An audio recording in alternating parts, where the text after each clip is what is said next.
O título é Farms Here, Forest There. Fazendas aqui, floresta lá. É o nome, como vocês verão, de um lobby, de uma organização de lobby que faz o lobby dos agricultores americanos. Vamos lá. Nada é mais cômodo do que viver convencido de que certas coisas não podem ser discutidas, pois são a verdade em estado definitivo. É o que está acontecendo hoje com a questão ambiental pelo mundo afora, especialmente no Brasil. Ficou decidido pela opinião pública internacional e nacional que o Brasil destrói cada vez mais as suas florestas por culpa da agropecuária, é claro. Terra que gera riqueza, rende imposto, é o inferno. Terra que não produz nada é o paraíso. Fim de conversa. Os fatos mostram o contrário. Mas e daí? Quanto menos fatos alguém tem a seu favor, mais fortes ficam as suas opiniões. Ninguém imagina, pelo que se vê e lê todos os dias, que a área de matas preservadas no Brasil é mais do que o dobro da média mundial. Nenhum país do mundo tem tantas florestas quanto o Brasil, mais que a Rússia, que tem o dobro do seu tamanho, e mais que Canadá e Estados Unidos juntos. Só o Parque Estadual da Serra do Mar, em São Paulo, é 2 vezes maior que a maior floresta primária da Europa, na Polônia. Mais que tudo isso, a agricultura brasileira ocupa apenas 10%, se tanto, de todo o território nacional, e produz mais hoje do que produziu nos últimos 500 anos. Não cresce porque destrói a mata. Cresce por causa da tecnologia, da irrigação, do maquinário de ponta. Cresce pela competência de quem trabalha nela. Como a agricultura poderia estar ameaçando as florestas se a área que cultiva cobre só 10% do país, ou tanto quanto as terras reservadas para os assentamentos da reforma agrária? Mas os produtores conservam dentro de suas propriedades, sem nenhum subsídio do governo, áreas de vegetação nativa que equivalem a 20% da superfície total do Brasil. Não se trata aqui de dados da bancada ruralista. Foram levantados, computados e atualizados pela Embrapa, com base no Cadastro Ambiental Rural durante o governo de Dilma Rousseff. São mapas que resultam de fotos feitas por satélite. São também obrigatórios. Os donos não podem vender suas terras se não estiverem com o mapeamento e o cadastro ambiental em ordem. Do resto do território, cerca de 20% ficam com a pecuária e o que sobra não pode ser tocado. Além das áreas de assentamento, são parques e florestas sob controle do poder público, terras indígenas, áreas privadas onde é proibido desmatar, etc. Resumo da ópera: mais de 2/3 de toda a terra existente do Brasil são áreas de preservação. O fato, provado por fotografias, é que poucos países do mundo conseguem tirar tanto da terra e interferir tão pouco na natureza ao redor dela quanto o Brasil. Utilizando apenas 1/10 do território, a agricultura brasileira de hoje é provavelmente o maior sucesso jamais registrado na história econômica do país.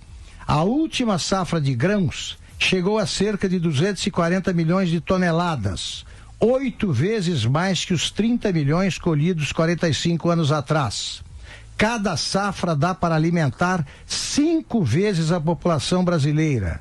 Nossa agricultura produz em um ano só o suficiente para 1 bilhão de pessoas.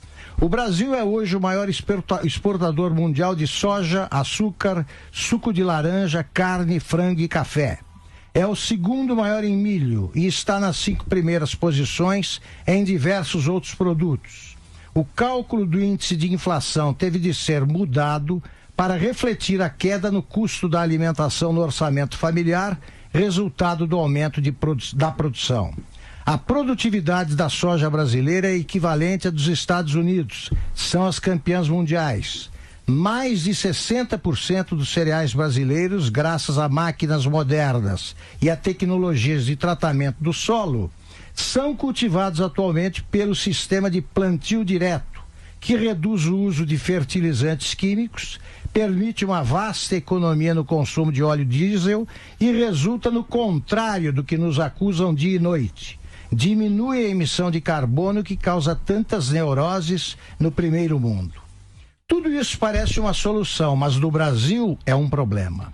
Os países ricos defendem ferozmente seus agricultores, mas acham, com o apoio das nossas classes artísticas, intelectuais, ambientalistas, etc., que aqui eles são bandidos. A consequência é que o brasileiro aprendeu a apanhar de graça. Veja-se o caso recente do presidente Michel Temer. Submeteu-se à humilhação de ouvir um pito dado em público por uma primeira-dama da Noruega pela destruição das florestas no Brasil e não foi capaz de citar os fatos mencionados acima para defender o país que preside. Não citou porque não sabia, como não sabem a primeira-ministra e a imensa maioria dos próprios brasileiros. Ninguém aí está interessado em informação. Em matéria de Amazônia, sustentabilidade e o mundo verde em geral, prefere-se acreditar em Gisele Bündchen ou alguma artista de novela que não saberia dizer a diferença entre o Rio Xingu e a Serra da Mantiqueira. É automático. Estrangeiro bateu no Brasil, nesse negócio de ecologia, só pode ter razão. Nada explica melhor esse estado de desordem mental do que a organização Farms Here, Forests There. Fazendas aqui, florestas lá. Atualmente um dos mais ativos e poderosos lobbies na defesa dos interesses da agricultura americana. Não tiveram nem a preocupação de adotar um nome menos agressivo e não parecem preocupados em dar alguma coerência à sua missão de defender fazendas aqui, florestas lá.